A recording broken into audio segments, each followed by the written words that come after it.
This episode of Tap Rack Bang is brought to you by Ferris Survival. We're back, talking slings.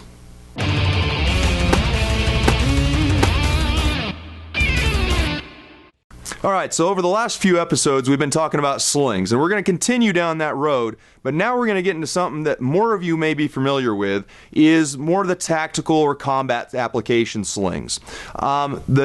There's several different styles to these. Every manufacturer and their brother makes one. We're going to run over a few and I'll make a couple of recommendations, but it's really going to be more personal preference than anything. So the first thing we need to look at is 1-point or 2-point. So first we're going to look at the 2-point sling, which is going to be the closest thing to the others we've looked at. It's 2 points because it's attached to 2 points of the rifle, forward and back, and wherever you decide to attach those. We'll look at some of the attachment options here shortly. This, what I'm wearing right now, is a Blue Force Gear Vickers Combat Application Sling, or VCAS, and it is considered a 2-point sling. We're attached at the back and we're attached at the front. I really like these slings. They're super heavy duty. They come in a multitude of different colors, whatever suits your fashion sense, and they are a quick adjust. So I can grab this tab here, I can zip it out, and I can open it up. So if I need to do transitions, anything like that, I can come around and do those. That is going to be a very critical thing when it comes to a 2-point sling, is being able to adjust it properly. Otherwise, we get our guns hanging down here too low when we're using it in a carry type mode, but when we need to, or we get them up here where we want to carry them, and then we can't adjust to anything but a shooting position. Okay, if I need to go around a corner, I'm going to need to transfer out of this, come out, and come around. So that quick adjust is a huge thing. Let's take a look at another 2-point sling that we might want to use. Alright, so here's another sling that is very similar to the Blue Force Gear. This is a Magpul sling. This is one of their first generations, and this is one of their simple designs where it's basically got a clip in, clip out that you're going to have to supply your own hardware for. So on this one I've got the QDs pushed in there, which gives me the attachment point to be able to click in and out of it. A lot of rifles may have attachment points on them already. If you're looking like an M4 style that has a front sight on it and the hand guards, I probably am going to have a sling swivel up there I can attach to. I may have to provide something in the rear, but with this style you can just clip in and out of any type of thing. The other nice thing about these, and where we're going to start moving over to the 1-point type, is this is a convertible sling. So I can not only use it in a 2-point sling, which I feel is a much better carry sling. If I'm going to drop it, it carries to the side here, so when I'm walking, it's not banging up and down against my knees. But the drawbacks, like we saw before, I'm kind of tied in there. I have to use that quick release option to pull up and out if I need to do any type of maneuvers or anything like that. So let's look at how the 1-point sling is going to act over the 2-point sling.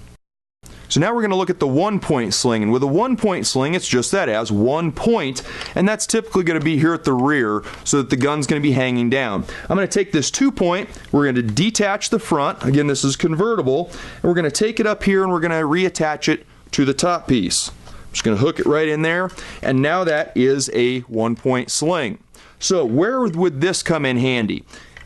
It's nice because it has very little restriction to the gun. I can move the front of it anywhere I want. If I need to do a switch sides, I can easily do that, back and forth. So for people who are doing room clearing, things like that, if you're maneuvering around things, sometimes this could be a better option. It's more just to retain the weapon to us if I needed to drop it and do something. If I need to grab my pistol, put hands on something, whatever the case may be, it's going to be designed for that. Short movements are okay, but if we start looking at long movements where I have the rifle down, it starts to hit us in the knees and other places that aren't so comfortable. So use what sling works best for what application. Next we're going to look at another convertible sling that you may be interested in. It has a few more bells and whistles to it. The last sling we're going to look at here is one of my favorites. It's called an Urban ERT sling, and we're going to do a whole video on this one, so I'm not going to cover it too in detail, but some of the nice features this has is I'm in 1-point mode right now. I've got it held here, so if I want it straight down in front of me, I need to go hands-free, whatever I need to do, and then if I need to, I can click out, and I'm going to click right back in to my front attachment. Again, like the rest of them, we've got the quick adjust, zip in, zip out, but this one has a nice wide area here where it's going to rest on my body. And I really like that because the wider that is, the softer it's going to be on my shoulders. You've got a lot of stuff going on here if you're wearing plates and everything else. So the wider we can disperse that load, the easier it's going to carry on us. The other nice function this has is it has a little bit of a shock bungee in it.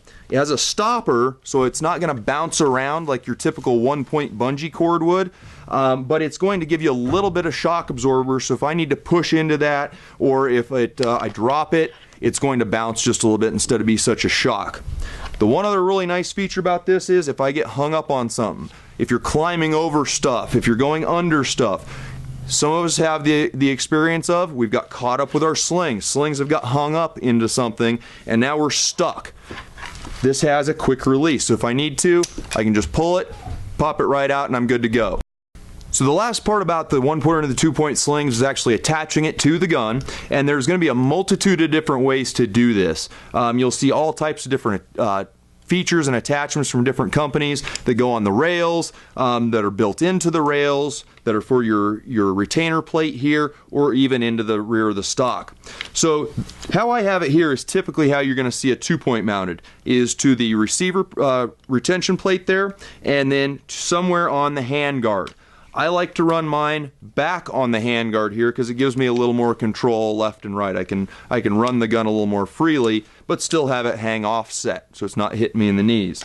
Some people like to run it out to the front a little bit more so they can use it more like we looked at with the shooting slings, is to wrap around it and get a good grip on it, so I'm kind of locking that into my body. Depending on how you want to use it, that's how you're going to go. Another place we can go is we can take this out of here and we can move it into the stock. A lot of our stocks will have the QD attachments there. Some people really like that. I tend to have a little bit of stuff hanging up here. It tends to bind up on me a bit. I get the sling underneath my shooting shoulder, so I don't like that as well, but some people really like that. Another way that I've run and I really tend to like is bring it all the way over and place it on the other side. Now when I bring that up, it's shouldering and the sling is running on the outside of me. So many different ways to do it. There's also sometimes if you don't use a QD, they'll have mash clips or HK style clips for those retainer plates on the back. So many different ways to mount it. You're going to have to find what works best for you, your body style, the type of sling you're doing, the type of shooting you're doing, and the weapon system that it's going on. Thanks again, guys. Until next time, keep your blades sharp and your powder dry. Hey everybody, and thanks for tuning in. Make sure that you head over to our YouTube page, TapRackBang.TV, and make sure you subscribe to that so we can make sure we're giving you guys the best quality content that we can.